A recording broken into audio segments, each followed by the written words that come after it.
ఇక హైదరాబాద్ లోని యూసుఫ్గూడలో Allu Arjun fans association ఆధ్వర్యంలో నిర్వహించిన అభిమానుల ఆత్మీయ సమావేశం కోలాహలంగా జరిగింది. ఈ కార్యక్రమానికి ఐకాన్ స్టార్ అల్లు అర్జున్ స్వయంగా హాజరై అభిమానులతో ముచ్చటించారు. ఈ సందర్భంగా సోషల్ మీడియాలో జరుగుతున్న నెగటివిటీ, అనవసరపు వివాదాల గురించి ప్రస్తావిస్తూ ఆయన అభిమానులకు పలు కీలక సూచనలు చేశారు. ఇక సోషల్ మీడియాలో సాగే దుష్ప్రచారాలు, నెగటివ్ కామెంట్లను పట్టించుకోవద్దని బన్నీ కోరారు. మీకు ఎవరైనా నచ్చకపోతే సింపుల్ గా వాళ్లను వదిలేయండి, అంతేకాని పదే పదే వాళ్లను ట్రోల్ చేయడం, వాళ్లపై ద్వేషాన్ని పెంచుకోవడం వంటివి ఏమాత్రం మంచిది కాదు అంటూ ఆయన స్పష్టం చేశారు.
ఇక హైదరాబాద్ లోని యూసుఫ్గూడలో అల్లు అర్జున్ ఫ్యాన్స్ అసోసియేషన్ ఆధ్వర్యంలో నిర్వహించిన అభిమానుల ఆత్మీయ సమావేశం కోలాహలంగా జరిగింది. ఈ కార్యక్రమానికి ఐకాన్ స్టార్ అల్లు అర్జున్ స్వయంగా హాజరై అభిమానులతో ముచ్చటించారు.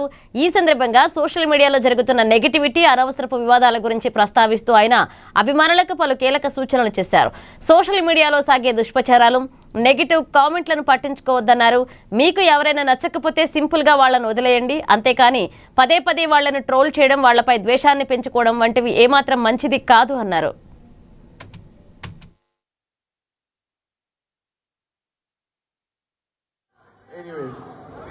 ఇలాగా ఇంకా చాలా మంది ఉన్నారు. వాళ్ళందరికీ పేరు పేరున ఇక్కడ నేను చెప్పలేకపోయినా వాళ్ళందరూ కూడా నా మనసులో ఉన్నారు. అందరికీ thank you very much for forming this organization. ఇవాళ నేను ఇక్కడ ఉండటం అనేది నాకు చాలా గర్వంగా ఉంది. Thank you so much. వచ్చిన ప్రతి ఒక్కరికి నేను థ్యాంక్ యూ తప్ప ఏం చెప్పగలను. Thank you thank you thank you thank you thank you. Keep the fire on. నేను ఫ్యాన్స్ కలిసినప్పుడు ఇది fans and anti fans, haters అందరికీ కలిపి నేను ఎప్పటి నుంచో ఒక మాట చెప్తా ఉన్నాను. ఇది ఎప్పుడు గుర్తుపెట్టుకోండి. అంటే ఇలాంటి అసోసియేషన్ ఇలాంటి అకేషన్ జరిగినప్పుడు నా మనసులో ఉన్న ఒక మాట షేర్ చేసుకోవాలి ఎప్పటి నుంచో ఉంది నాకు. ఎనీవేస్ ఇలాగా ఇంకా చాలా మంది ఉన్నారు. వాళ్ళందరికీ పేరు పేరున ఇక్కడ నేను చెప్పలేకపోయినా వాళ్ళందరూ కూడా నా మనసులో ఉన్నారు. అందరికీ thank you very much for forming this organization. ఇవాళ నేను ఇక్కడ ఉండటం అనేది నాకు చాలా గర్వంగా ఉంది. Thank you so much. వచ్చిన ప్రతి ఒక్కరికి నేను థ్యాంక్ యూ తప్ప ఏం చెప్పగలను. Thank you thank you thank you thank you thank you. Keep the fire on. నేను ఫ్యాన్స్ కలిసినప్పుడు ఇది fans and anti fans, haters అందరికీ కలిపి నేను ఎప్పటి నుంచో ఒక మాట చెప్తా ఉన్నాను.